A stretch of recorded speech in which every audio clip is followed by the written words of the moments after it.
Hello, all Transformers fans. Do you want to know my personal opinion about this movie? Transformers One.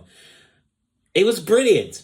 I can't tell you how satisfied I was going into the cinema, going like really super excited. My hype level was up to 3 million%, and it delivered. I'm really spellbound. It had excellent pacing, great story. The fact it was basically two old school Transformers that you know what's going to happen. They develop this cool bond friendship. They have their wits and bounds. They get into deep trouble, and it reminds me of certain other movies that done that similar trope before. And it reminded me a lot of this movie, in particular, Transformers the movie, the 1986 version. I love this movie. I'll cherish this for the rest of my life because it gave my childhood an excellent tears of joy, and it's just one of the best movies you can ever watch. And the good thing about this particular movie is as well for this kind of thing, they actually paid a tribute to the 1986 movie version, sorry, and it was just well executed. And I'm not going to tell you where it is, but you have to listen to it. In certain points, it was so good. The cast is excellent on top and well pointed. Chris Hemsworth is basically Orion Pax, and Brian T. Henry is basically D16, the Silver Dude Transformer.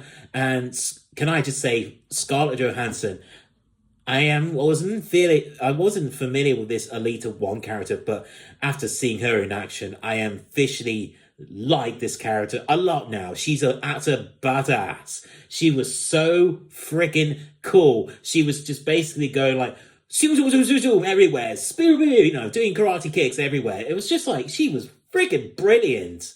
Seriously. Scarlett Johansson, you did a good job.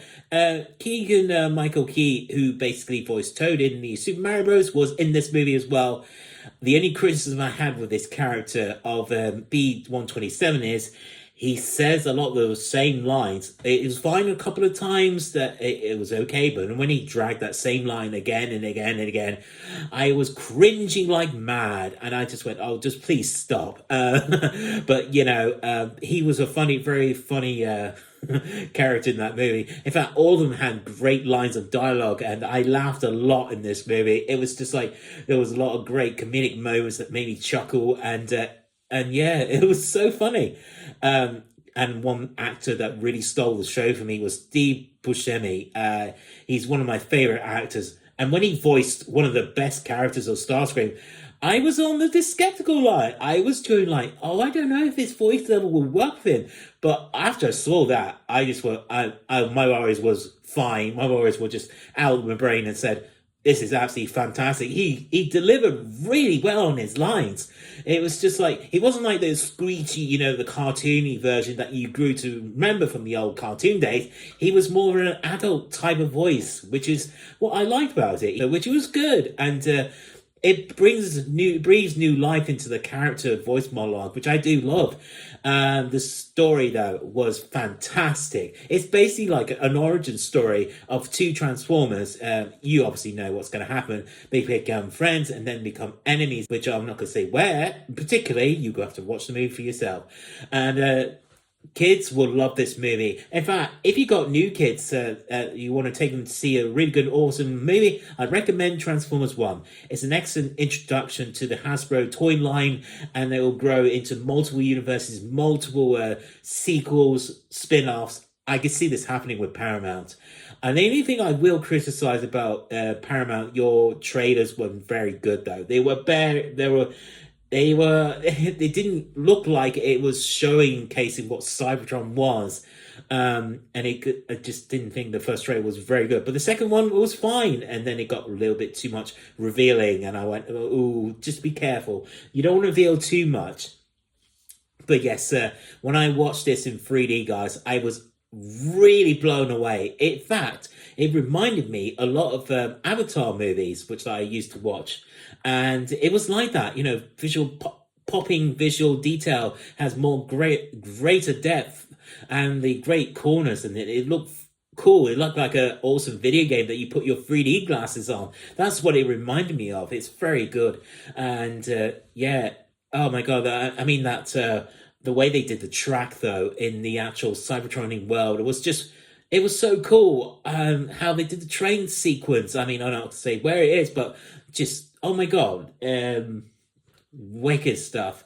Yes, and I'm looking forward to seeing more of the sequels of these franchises going forward. And I like the fact it's a younger voice cast, so it makes sense because obviously when Peter Cullen does his stuff from the older stuff, legacy works that he's done, it makes sense to evolve his voice from young to old, which I do see how this would work. But then most people will probably just say, why not have Peter Cullen as Orion Pax? I can understand that, but I think it's good to have a younger voice to make it more believable, and it's an introduction to the new world, which I do like. So yeah, the only criticism was basically that character, as I mentioned.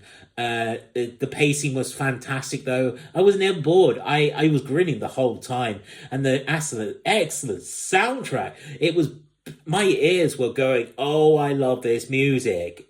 I'm happy." It was just like beautiful melodies and beautiful, excellent bombastic soundtrack, excellent sound effects. Oh my god! All right, they didn't do that, or eek sound, but they did some of it. I'm not going to say where, but I grew to love that sound. But yes, I. Oh my god, guys! I just want you all to see it. In fact, stop watching this video and go and see it right now. I know it's flopping. I heard it apparently it's flopping hard, but some other guy basically resurrected and said, "Go and watch this movie." I'm going to say the same as well. Just go watch in 3D. Go watch in IMAX. In fact, thank me later in the comments. In fact, tell me, guys, what you thought of the movie as well. Obviously, keep it spoiler free if you can, or yes, you can say a little bit, but don't go divulging because most people will probably see the comments and go like, "Oh no, don't say that! Please don't say that." Oh wow! I mean, if you guys enjoy this awesome little review, remember to please like, comment, and subscribe. And as Richard Do says, retro forever. And thanks for watching, guys.